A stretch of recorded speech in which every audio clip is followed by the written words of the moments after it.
నమస్కారం దుర్గా కుమార్ గారు. నమస్కారం సుధాకర్ గారు, మన వీక్షకులు కూడా నమస్కారం. తాజాగా వైసీపీలో ఒక మంత్రి లంచం తీసుకున్నారని, దాదాపు మున్సిపల్ చైర్మన్ పదవి కోసం 40 లక్షల రూపాయలు లంచం డిమాండ్ చేశారని చెప్పి స్వయంగా బాధిత మహిళ బయటకు వచ్చింది. తెలుసు మనకి, రోజా పుత్తూరు మున్సిపల్ చైర్మన్ పదవి కోసం 40 లక్షలు లంచం తీసుకుని పదవి ఇవ్వలేదు, ఇప్పుడు డబ్బులు ఇవ్వటం లేదని చెప్పి ఆవేదన వ్యక్తం చేస్తూ బయటకు వచ్చారు. అంటే ఇది వైసీపీ నేతల అవినీతి భోగోతాలకి ఉదాహరణగా మనం చెప్పుకోవచ్చా? ప్రతిబింబం అండి, ఉదాహరణ ఏంటి, ప్రతిబింబం. ఆమె నగరి నియోజకవర్గంలో చాలా వివాదాస్పదంగా ఉన్నారండి మొదటి నుంచి కూడా. ముఖ్యంగా అక్రమ ఆస్తులు బాగా కూడబెట్టారనేది ఆమె మీద నియోజకవర్గ ప్రజలు చేస్తున్న ఆరోపణ. ఆమె ఎమ్మెల్యే అయిన తర్వాత ఆమె కార్ల సంఖ్య కానీ, ఆమె జీవన విధానం కానీ ఇక మామూలుగా లేదు. అంటే అసలు ఆమె డబ్బుల కలెక్షన్ కూడా నగరంలో జనం చెప్పుకునేది ఏంటంటే, ఈమె టీటీడీ దేవస్థానంలో డైరెక్ట్గా శ్రీవారి దర్శనం అవ్వాలంటే చాలా కష్టమైన విషయం కదండి.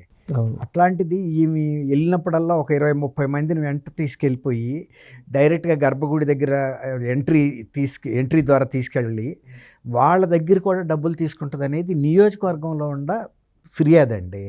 అంటే ఆమె ఫాలోయర్సే వాళ్ళంతా, కానీ ఈ ఫేవర్ చేసినందుకు కూడా ఆమె వదలదంట అని ఇది అక్కడ ఉన్న ఫిర్యాదు. కానీ ఇప్పుడు రాక చాలామంది నమ్మలేదు. ఇప్పుడు మనబొట్టి వాళ్ళు ఏమో నమ్ముతాం, ఏమో గిట్టనాళ్ళు ఏమన్నా ప్రచారం చేస్తున్నారా అని. కానీ అది వైఎస్ఆర్సీపీ కార్యకర్తల్లో నుంచి వచ్చిన ఫిర్యాదే.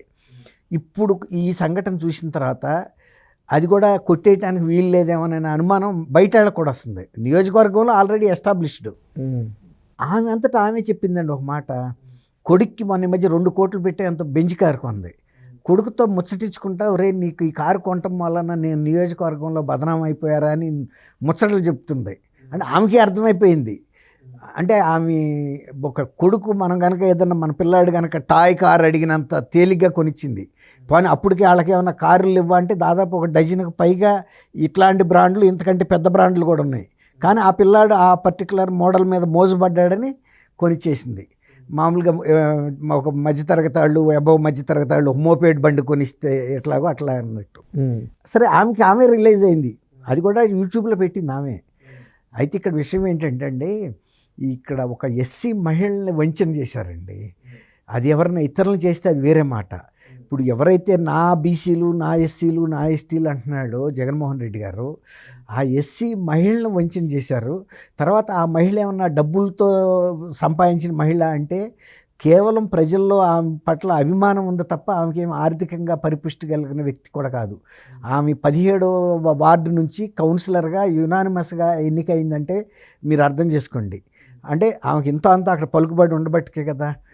ఆమె ఎన్నిక అయిన తర్వాత అప్పుడు ఈమె అడిగింది నన్ను చైర్మన్ చేయమంటే అప్పుడు రోజా గారిది కాకుండా రోజా గారిని అడిగితే నేను చూడను పుత్తూరు అంటే వాళ్ళు పంచుకున్నారు ఒక్కొక్క విభాగాలు ఎవరెవరు చూసుకుంటారనేది. ఎందుకంటే ఆమె ఈ జబర్దస్త్ కార్యక్రమంలో కూడా పాల్గొవాలి హైదరాబాద్లో షూటింగ్లో. తర్వాత ఎమ్మెల్యేగా కొన్ని బాధ్యతలు ఉంటాయి. తర్వాత ఎప్పుడు నెలకి కనీసం 2 సార్లన్నా తిరుమల తిరుపతి దేవస్థానానికి వెళ్తుంది. వెళ్ళిన తర్వాత అక్కడ పోనీ ఈ దర్శనం చేసుకుని వస్తా అంటే అక్కడ ఏదో ఒక రాజకీయ వివాదమైన ప్రెస్ కాన్ఫరెన్స్ పెడుతుందండి. ఆమె వెళ్ళిందంటే వివాదం లేకుండా ఉండదు. అట్ట 1-2 వివాదాలు తిరుమల నుంచి ఆ మాడ వీధుల్లోనే మాట్లాడేస్తుంది. అది ఆమె ప్రత్యేకత. అసలు అది అయిపోయిన తర్వాత నేను చూడటం లేదు, పుత్తూరు ఫలానా మా కుమారస్వామి చూస్తున్నాడని అంటే సరే ఈమె కుమారస్వామి గారిని అప్రోచ్ అయింది. ఆమె చెప్పింది ఆమె ఈ ఫలానా భువనేశ్వరి అని 17వ వార్డు కౌన్సిలర్ వస్తుంది, నువ్వు ఆ విషయం చూడు అని. ఆ విషయం చూడమంటే మీరేమన్నా చెప్పారు, ఆ రోజు అక్క చెప్పింది నాతోను 17వ వార్డు భువనేశ్వర్ గారు, అమ్మ చేద్దాం నీకు అది ఇది అని, కాకపోతే కొంత ఖర్చు అవుతుందమ్మా అని అన్నాడు.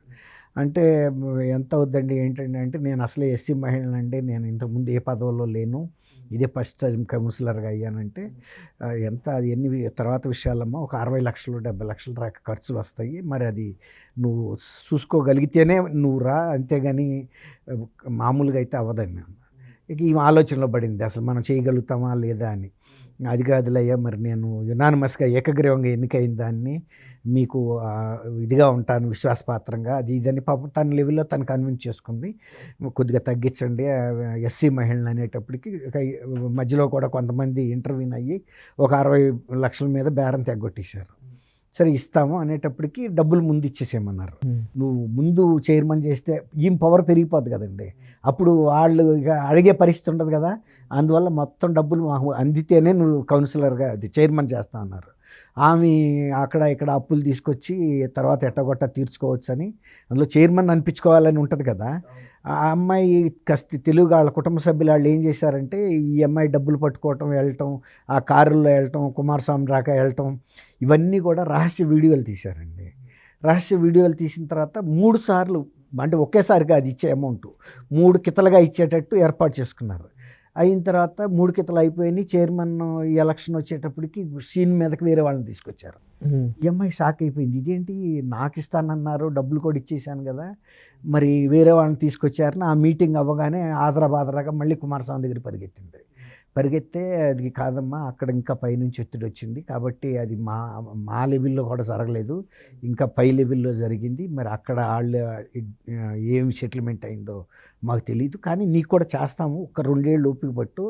ఆ 2 ఏళ్ల తర్వాత ఇప్పుడు ఎవరైతే వ్యక్తి ఉన్నాడో ఆ వ్యక్తిని మేము ఎట్టగొట్ట వ్యవహారం నడిపి దించేసి మళ్ళీ నిన్ను ఎక్కిస్తామన్నారు. ఎక్కిస్తామంటే ఎవరికైనా పదవి మీద ఆశ ఉంటుంది కదండి. సరే పాపం లెక్కేసుకుంటా ఉంది. 2 ఏళ్ళు అయిపోయింది, మళ్ళీ వెళ్ళింది. అడిగితే కాదులే ఒక 3 నెలలు ఆగమ్మా, మేము ఆలోచన మీద ఉండాము అని సర్ది చెప్పి పంపిస్తున్నారు. అట్లా 2-3 వాయిదాలు అయిపోయినాయి, ఏం పని జరగటల్లా. ఇంక అనుమానం వచ్చింది. అందులో ఇక చైర్మన్ పదవీ కాలం కూడా అయిపోతున్నాయి కదండి. మళ్ళీ రేపు అసెంబ్లీ ఎలక్షన్లే వస్తున్నాయి, అసలు రేపు రైతు ఎవడో రాజు ఎవడో. ఈ పరిస్థితుల్లో ఇక ఏమీ తొయ్యక ఇక రోజా గారికి, అమ్మ నేను ఫలానా 17వ వార్డు కౌన్సిలర్ భువనేశ్వర్ని, మొన్న ఎన్నికలప్పుడు మీరు అతన్ని కుమారస్వామి గారిని కలిసి మాట్లాడుకోమంటే ఆయన ఇంత అని అన్నాడు, మేము 60,000కి బేరం తెగొట్టుకున్నాము, 40 లక్షలకి బేరం తెగొట్టుకుని 40 లక్షలు ఇచ్చేసాము.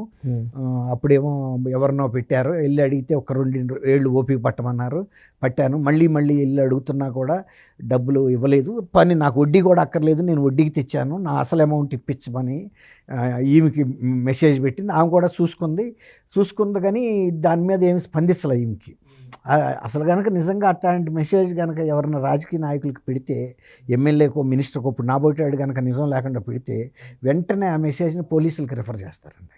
ఇది ఎవడో పెట్టాడు చూడండి, వీడు నాకు బిల్డప్ చేస్తున్నాడు నా మీద కేసు, ముందు అది ఎంక్వైరీ చేయించండి, ఆయన అరెస్ట్ చేయమంటారు కదండి.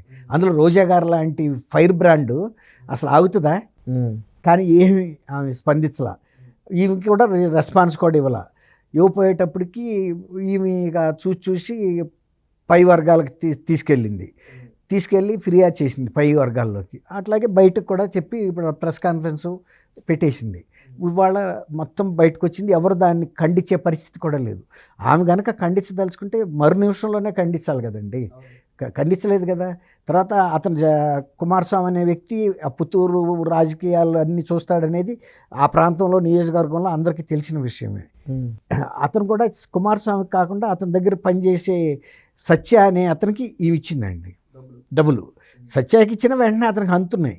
అవన్నీ కూడా వీళ్ళు రికార్డెడ్గా పెట్టుకున్నారు, ఈ ఫోన్లో మాట్లాడుకునే రికార్డులు ఉన్నాయి. తర్వాత వీళ్ళు డబ్బులు తీసుకెళ్ళి సత్యాకి ఇవ్వటం, సత్యేమో నేను వెంటనే ఆయనకి కుమారస్వామి గారికి అందజేస్తానమ్మా, మీరు ఇచ్చారని చెప్తాననేసి ఇట్లా జరిగిన కాన్వర్జేషన్ అంతా ఆడియోలు, వీడియో కాన్వర్జేషన్స్ అన్నీ కూడా ఉన్నాయి వాళ్ళ దగ్గర.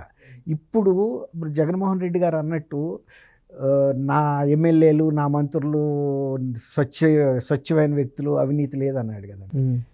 అంతెందుకండి, ఒక వ్యక్తి ప్రమాదంలో చనిపోతే అతని భార్యకి ప్రభుత్వం నష్టపరిహారం ఇస్తే సత్తెనపల్లిలో అంబటి రాంబాబు గారు కదా, సీనియర్ ఎమ్మెల్యే, అంతకుముందు మంత్రిగా చేసిన వ్యక్తి, ఆ మున్సిపల్ చైర్మన్ ద్వారా అందులో నాకు సగం కమిషన్ ఇవ్వమని అడిగితే కాదని మళ్ళీ ఆ మహిళ ఈయన దగ్గరికి తీసుకెళ్ళింది, ఏది రాంబాబు గారి దగ్గరికి. అట్లా అన్న ఈయన పెద్ద ఆయన ఇప్పిస్తాడని. అట్లా వస్తాయా మా గవర్నమెంట్ నుంచి డబ్బులు ఊరికే వస్తాయా, మరి ఆ కమిషన్లు అవి ఇవ్వాలి, మీరు అది ఇచ్చి చెక్ తీసుకెళ్ళమని చెప్పాడు ఆయన. ఒక నిరుపేద మహిళ, ఇంకా ఈమె కనీసం కౌన్సిలర్. అంటే ఈ తీరుగా ఏ స్థాయిలో ఆ స్థాయిలో కూడా దోసుకోవటం అనేది మామూలు అయిపోయింది. సుధాకర్ గారు, ఇది రోజువారీ నిత్యకృత్యం అయిపోయింది. కాబట్టి ఇవాళ ఏదో కొత్తగా ఇవాళే జరిగింది, ఇంతకుముందు జరగలేదని కాదు. ఇంతకుముందు మనం కనుక జగన్మోహన్ రెడ్డి గారు జడ్జీల లెవెల్లో గౌరవ జడ్జీలను ఎట్లా మేనేజ్ చేయబోయారో, డైమండ్ వాచెస్ ఇచ్చి అట్లా ఏళ్ళ లెవెల్లో వీళ్ళు చేసుకుంటున్నారు. అట్లా ఏ స్థాయిలో ఆ స్థాయిలో జరుగుతుంది. కాబట్టి ఏ కొత్త విషయాలు కొత్త అంశాలు కాదు. ప్రతిరోజు నియోజకవర్గాల్లో వైఎస్ఆర్సీపీ కార్యకర్తలకి నాయకులకి అందరికీ తెలిసి ఇవన్నీ ఇసుక మీద ఎంత వస్తుంది ఇవన్నీ. ఇప్పుడు ఒక్కసారిగా రోజా గారికి ఇంత డబ్బులు ఎక్కడి నుంచి వచ్చినాయో నగర నియోజకవర్గ ప్రజలకు తెలియదండి. ఏ సోర్సుల ద్వారా వచ్చినాయో వాళ్ళే చెబుతున్నారు. ఆఖరికి ఇది చెప్పే కదా ఇందాక, భక్తులను ఒక 20 మంది టీంని ఎంబడి పెట్టుకెళ్ళి మళ్ళీ వాళ్ళ దగ్గర కూడా వసూలే అంటే డబ్బులు కాక ఏమొస్తాయి ఎవరికైనా? బెంజ్ కార్లు కాకపోతే గంజి కార్లు వస్తాయా? ఇదేం మామూలు. అంటే మంత్రి పదవి కోసం పట్టుబట్టింది కూడా ఇందుకేనేమో. అంటే ఒక రకంగా ఏంటంటే ఇట్లాంటివి బయటకు రాకుండా ఉంటాయని. ఇప్పుడు మంత్రి అనేటప్పటికి వెళ్ళటానికి జంకుతారు కదండి. అంతకుముందు వసూలు చేసినా కూడా వెళ్ళి చెప్పుకోలేరు. కానీ అది ఎన్నాళ్ళతో పనిచేస్తుంది సుధాకర్ గారు. ఇప్పుడు ఈ అమ్మాయి భువనేశ్వర్ గారు, అమ్మాయి 17వ వార్డు మెంబరు, ఒక ఎస్సీ ఫ్యామిలీ నుంచి వచ్చింది. 40 లక్షలు అనేది వాళ్ళకి చిన్న విషయం ఏమో, కానీ రోజా గారికి ఆ అమ్మాయి ఎంతమంది దగ్గర శ్రేయోభిలాషుల దగ్గర స్నేహితుల దగ్గర నోట్లు రాసి తెచ్చి ఉంటుంది అంటారు. 40 లక్షలు కితలుగా తీసుకొచ్చి ఇచ్చింది ఎంత ఉంటుందండి? మరి అంత చేస్తే కూడా అమ్మాయిని ఇంకా పైగా ఆ 40 లక్షలు ఇచ్చిన డబ్బులు వడ్డీ కూడా మీరు ఉంచుకోమంది అమ్మాయి. ఎంత ధర్మంగా చెప్పిందండి. 3 ఏళ్ల తర్వాత కూడా నా అసలు డబ్బులు ఇస్తే చాలరా బాబు అంది. ఎందుకు? వీళ్ళు ఎవరని. ఎందుకంటే ఈ పెత్తనం చేతి ఆమెకుండా అధికారం ముందు ఈమె ఎంత అండి ఒక కౌన్సిలర్. మరి జగన్మోహన్ రెడ్డి గారు నిన్న సాయంత్రం సభలోనే నా ప్రభుత్వంలో అసలు పారదర్శకత ఉంది, అవినీతి లేదు, మీకు అన్ని రూపాయి లేకుండానే అందుతున్నాయి అని చెప్పి నిన్నే మాట్లాడాడు ఆయన నిన్న సభలో. మరి ఈరోజు అవినీతి బయటకు వచ్చింది. అసలు ఎక్కడ ప్రతి నియోజకవర్గంలోనూ ఇవే జరుగుతున్నాయండి. ఎమ్మెల్యేస్కి ఏదో ఒక ఆదాయ వనరులు గతంలో లాగా లిక్కర్ మీద వాటి మీద వాళ్ళకి పెద్ద ఏమి అమౌంట్లు రావట్లా. ఇక ఇట్లాంటివే దందాలు చేసుకుంటున్నారు. లిక్కర్ ఏమో స్ట్రెయిట్గా వెళ్ళిపోతుంది ప్యాలెస్కి, లిక్కర్ మీద వచ్చేవి. కాబట్టి ఇప్పుడు అది ఏదన్నా కనుక సిబిఐ లాంటి వాళ్ళు చేస్తే బయటకు వస్తాయి, కానీ మామూలుగా అయితే అవి బయటకు కూడా రావు. మామూలుగా అన్ని నియోజకవర్గాలు నేను కూడా తిరుగుతూ ఉంటా కదండి. చాలామంది ప్రజలు ఈ రకంగా ఇబ్బంది. ఆఖరికి వాలంటీర్స్ కూడా డబ్బులు వసూలు చేసే పరిస్థితి ఉందండి. వాళ్ళ మీద ఎవరికి కంప్లైంట్ చేయాలి? వాళ్ళకి డైరెక్ట్ సీఎంతో యాక్సెస్ ఉందని ఒక పేరు, సచ్చినట్టు నోరు మూసి కూర్చుంటున్నారు అంతే.